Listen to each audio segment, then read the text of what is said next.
ನಮಸ್ಕಾರ ವೀಕ್ಷಕರೇ, ನಮ್ಮ ಯೂಟ್ಯೂಬ್ ಚಾನಲ್ಗೆ ನಿಮ್ಮೆಲ್ಲರಿಗೂ ಆತ್ಮೀಯವಾದ ಸ್ವಾಗತ. ಇವತ್ತಿನ ವಿಷಯ ಏನೆಂದರೆ, ರಾಜ್ಯವೇ ಖುಷಿ ಪಡುವಂತ ಸುದ್ದಿ ಏನೆಂದರೆ, ಗೃಹಲಕ್ಷ್ಮಿ ಯೋಜನೆಯ ಹಣ ರಿಲೀಸ್ ಆಗಿದೆ. ಇಂದು ಸೋಮವಾರದಂದು ಬಾಕಿ ಉಳಿದಿರುವ 22-23ನೇ ಕಂತಿನ ಹಣ ಸರ್ಕಾರವು ನೇರವಾಗಿ ಜಮೆ ಮಾಡಲು ಶುರು ಮಾಡಿದೆ. ಒಂದು ಕಡೆ ಗೃಹಲಕ್ಷ್ಮಿಯ ಹೊಸ ಅರ್ಜಿ ಪ್ರಕ್ರಿಯೆಯೂ ಆರಂಭವಾಗಿದೆ ಎಂದು ಚರ್ಚೆ ನಡೆಸಲಾಗಿದೆ. ಇನ್ನು ಬಾಕಿ ಉಳಿದಿರುವ 32-33ನೇ ಕಂತನ ಹಣವನ್ನು ಸರ್ಕಾರವು ರಿಲೀಸ್ ಮಾಡ್ತಾ ಇದೆ.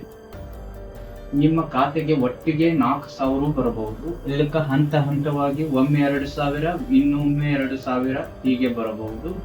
ಇದರ ಬಗ್ಗೆ ಸಂಪೂರ್ಣವಾದ ಮಾಹಿತಿ ಇಲ್ಲಿದೆ. ಈ ವಿಡಿಯೋವನ್ನು ಕೊನೆವರೆಗೂ ನೋಡಿ ಮತ್ತು ಇದರಲ್ಲಿ ನೀವು ಮಾಡಬೇಕಾಗಿರುವ ಕೆಲಸಗಳಿವೆ. ಹಾಗಾಗಿ ಈ ವಿಡಿಯೋವನ್ನು ಎಲ್ಲಿ ಸ್ಕಿಪ್ ಮಾಡದೆ ಕೊನೆಯವರೆಗೆ ನೋಡುವುದು ಬಹಳ ಇಂಪಾರ್ಟೆಂಟ್ ಆಗಿರುತ್ತದೆ ವೀಕ್ಷಕರೇ.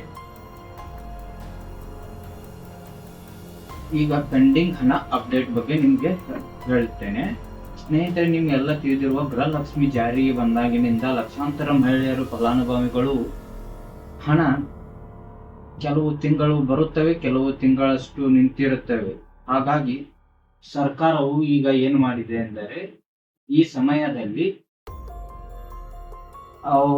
ಬಾಕಿ ಇರುವ ಅಂದ್ರೆ ಬ್ಯಾಲೆನ್ಸ್ ಇರುವ ಪೆಂಡಿಂಗ್ ಇರುವ ಕಂತುಗಳನ್ನು ಹಂತ ಹಂತವಾಗಿ, ಅಂದರೆ ಒಬ್ಬರಿಗೆ ಒಮ್ಮೆನೂ ಹಾಕ್ತಾ ಇದ್ದಾರೆ, ಒಬ್ಬೊಬ್ಬರಿಗೆ ಹಂತವಾಗಿ ಒಮ್ಮೆ 2,000, ಒಂದೆರಡು ದಿನ ಬಿಟ್ಟು ಮತ್ತೆ 2,000 ಹೀಗೆ ಹಾಕಲು ಶುರು ಮಾಡಿದ್ದಾರೆ. ನಮಗೆ ಇನ್ನು ಮುಂದೆ ರೊಕ್ಕ ಬರುವುದಿಲ್ಲ ಗೃಹಲಕ್ಷ್ಮಿ ಹಣ ಎನ್ನುವರಿಗೆ ಈಗ ಸರ್ಕಾರವು ಹೊಸ ಅಪ್ಡೇಟ್ ಕೊಟ್ಟಿದೆ. ಹೀಗಾಗಿ ಯಾರು ತಾಳ್ಮೆಯನ್ನು ಕಳೆದುಕೊಳ್ಳಬೇಡಿರಿ, ನಿಮಗೆ ಸದ್ಯದಲ್ಲಿ ಹಣ ಬಂದೇ ಬರುತ್ತದೆ.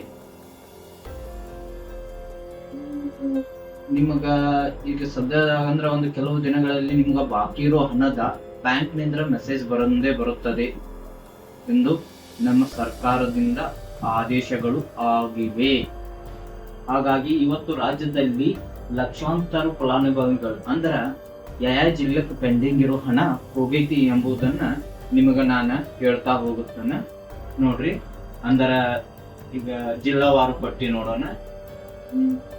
ಹಾಸನ, ಕಲಬುರಗಿ, ವಿಜಯಪುರ, ಬಾಗಲಕೋಟೆ, ಹಾವೇರಿ, ಬೆಂಗಳೂರು ನಗರ, ಬೆಂಗಳೂರು ಗ್ರಾಮಾಂತರ, ಕೊಡಗು, ಕೋಲಾರ, ಬೆಳಗಾವಿ, ಕೊಪ್ಪಳ, ಬೀದರ, ಮಂಡ್ಯ, ವಿಜಯಪುರ, ಮೈಸೂರು, ಚಾಮರಾಜನಗರ, ರಾಯಚೂರು, ಚಿಕ್ಕಬಳ್ಳಾಪುರ, ರಾಮನಗರ, ಚಿಕ್ಕಮಗಳೂರು, ಶಿವಮೊಗ್ಗ.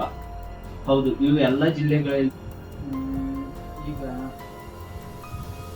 32-33ನೇ ಕಂತುಗಳು ಪೆಂಡಿಂಗ್ ಇರುವ ಹಂತ ಹಂತವಾಗಿ ಬಿಡುಗಡೆ ಆಗಲಾಗಿದೆ. ಈ ನಾ ಹೇಳಿರುವ ಜಿಲ್ಲೆಗಳಲ್ಲಿ ಈಗಾಗಲೇ ಪ್ರಕ್ರಿಯೆಯಲ್ಲಿ ಇದೆ, ಹಣ ರಿಲೀಸ್ ಆಗ್ತಾ ಇದೆ. ಇನ್ನು ಕೆಲವು ದಿನಗಳಲ್ಲಿ ನಿಮಗೆ ಬಂದರೂ ಬರಬಹುದು. ಇನ್ನು ಮತ್ತೆ ಹೊಸ ಅದೇನು ನೋಡ್ಬೇಕಂದ್ರ, ಹೊಸ ಅರ್ಜಿ ಈಗ ಇನ್ನು ಮುಂದೆ ಹೊಸ ಅರ್ಜಿ ಹಾಕೋದು ಹೆಂಗ ಅನ್ನೋದ್ರ ಬಗ್ಗೆ ವಿಚಾರ ಮಾಡ್ತಿರ್ತೀರಲ್ಲ, ಅದರ ಬಗ್ಗೆನೂ ಒಂದು ಗೃಹಲಕ್ಷ್ಮಿ ಹೊಸ ಅರ್ಜಿ ಸಲ್ಲಿಸುವ ಪ್ರಕ್ರಿಯೆ ಪ್ರಾರಂಭವಾಗಿದೆ ಎಂದು ಹೇಳಲಾಗುತ್ತಿದೆ. ಎಲ್ಲೂ ಗ್ಯಾರಂಟಿ ಹೇಳಿಲ್ಲ, ಆಗೈತಿ ಅಂತ ಹೇಳಲಾಗುತ್ತಿದೆ. ನೀವು ಅರ್ಜಿ ಸಲ್ಲಿಸಲು ಏನು ಮಾಡಬೇಕು?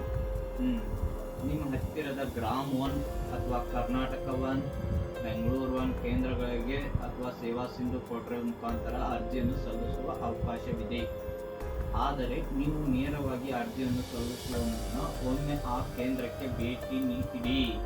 ಹೊಸ ಅರ್ಜಿ ಸಲ್ಲಿಸುವ ಪ್ರಕ್ರಿಯೆ ಅಧಿಕೃತ ಲಾಗಿನ್ ಆಗುತ್ತದೆ. ಇಲ್ಲವೆಂದರೆ ಖಚಿತಪಡಿಸಿಕೊಳ್ಳಿ. ಒಂದು ವೇಳೆ ಆನ್ಲೈನ್ನಲ್ಲಿ ಲಿಂಕ್ ಓಪನ್ ಆಗದೇ ಇದ್ದರೆ ಕೆಲವು ಅಗತ್ಯ ದಾಖಲೆಗಳು, ಉದಾಹರಣೆಗೆ ನಿಮಗ ಅಗತ್ಯವಾದ ದಾಖಲೆಗಳು ಬೇಕು. ಉದಾಹರಣೆಗೆ ration card, Aadhaar card, bank passbook, photo, ಇನ್ನಿತ್ಯಾದಿ ಡಾಕ್ಯುಮೆಂಟ್ಸ್ಗಳು ನಿಮ್ಗೆ ಬೇಕಾಗ್ತದೆ. ಇವನ್ನ ತಗೊಂಡ ನೀವು ಅರ್ಜಿ ಹಾಕಿಸು ಯಾವ ಕೇಂದ್ರಕ್ಕೆ ಹೋಗ್ತೀರಿ ಅಲ್ಲಿ ತಗೊಂಡು ಹೋಗ್ಬೇಕು.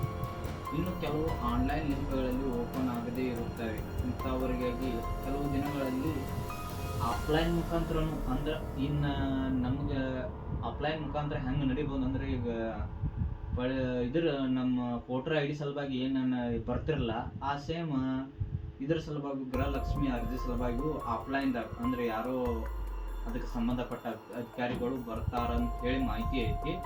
ಇದು ಎಷ್ಟರ ಮಟ್ಟಿಗೆ ನಿಜ ಅನ್ನೋದು ನನಗೂ ಗೊತ್ತಿಲ್ಲ. ಈಗ ಸದ್ಯದ ಮಟ್ಟಿಗೆ ಮಾತ್ರ ಹಣ ಯಾರಿಗೆ ಪೆಂಡಿಂಗ್ ಇತ್ತಲ್ಲ ಅವರಿಗೆಲ್ಲ ಹಣ ಬಂದಿದೆ.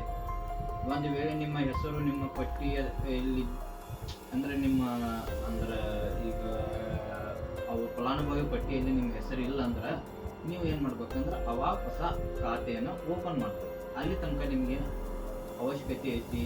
ಹಣ ಬರತ್ತಿತ್ತಂದ್ರೆ ಓಕೆ, ಹಣ ಬರ್ಲಿಕ್ಕಂದ್ರೆ ಕಂಪಲ್ಸರಿ ಗೃಹಲಕ್ಷ್ಮಿ ಯೋಜನೆಯ ಒಂದು ಇದೇನಿರ್ತಲ್ಲ ಇದೇನ್ರಿ ಕರ್ನಾಟಕ ಒಂದು ಗ್ರಾಮ ಇವು ಯಾವುದಾದ್ರೂ ಒಂದು ಕೇಂದ್ರಕ್ಕೆ ಹೋಗಿ ವಿಚಾರಣೆ ಮಾಡಿ ಎಲ್ಲರೂ ಅರ್ಜಿ ಹಾಕಿ ಬರ್ಬೇಕ್ರಿ.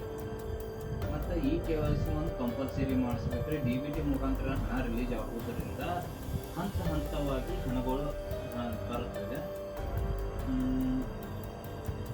ಈ ಮಾಹಿತಿ ನಿಮ್ಗೆ ಇಷ್ಟ ಆದಲ್ಲಿ ನಮ್ಮ ಯೂಟ್ಯೂಬ್ ಚಾನಲನ್ನು ಸಬ್ಸ್ಕ್ರೈಬ್ ಮಾಡಿ ಮತ್ತು ನೀವು ಸಪೋರ್ಟ್ ಮಾಡಿ. ನಾವು ನೇರವಾಗಿ ನಿಮಗೆ